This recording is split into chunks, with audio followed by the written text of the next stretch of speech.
Hello, my name is Jennifer Geiger, and I'm the author of Witness, the book that depicts life with Jesus as told through the Apostle John's eyes. And today, I'd like to read to you the first chapter in this book, called Before the Beginning.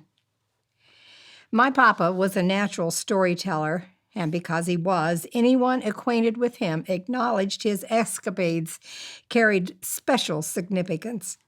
Perhaps it was in the way he expressed himself that kept his audience mesmerized.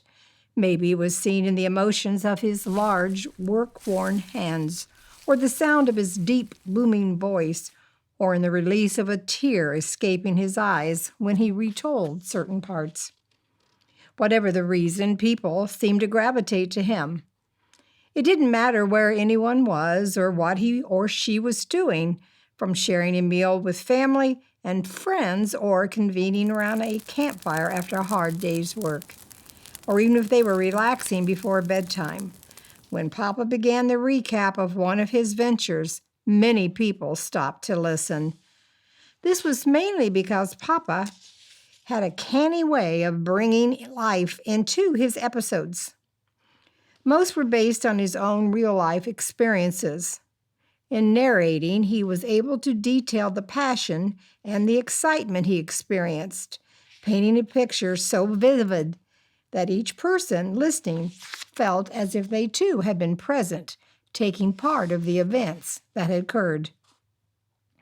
While Papa was in the habit of recapping many of his exploits, there is this one particular story he enjoyed telling the most. It is the one I want to share with you. In recalling the specific incidents, he would lean back, fully relax, and reminisce not only for his own enjoyment, but also for the enjoyment of his audience, who waited eagerly to hear his incredible recap, allowing the years to roll back as if it was yesterday. This story began the night angels visited him on a hillside near Bethlehem of Judea. Their message was of good news. It started in a stable within this tiny town, and to this day continues to spread outward, even throughout the entire world. As for me, from the time I was a small child, sitting on my papa's knee, until the time Yahweh took him home, I never grew tired of hearing him retell the version of what took place that night.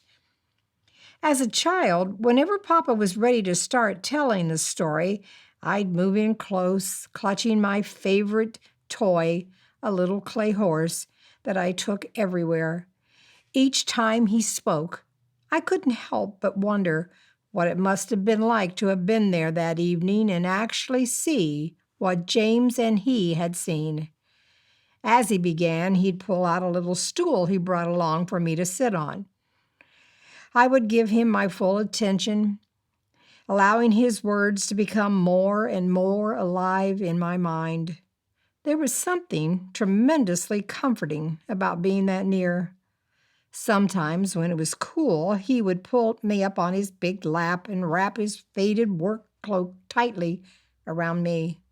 His wrap, which had an interior lining of sheep hair and an outer lining stained from years of wear, was just the right size to use as a cover, keeping both of us warm. When he pulled me on his lap, I could smell the scent of outdoors on his clothes and feel the roughness of his hands resulting from years of working in the sun. On warmer nights, however, I'd stretch out on my stomach on a blanket he brought.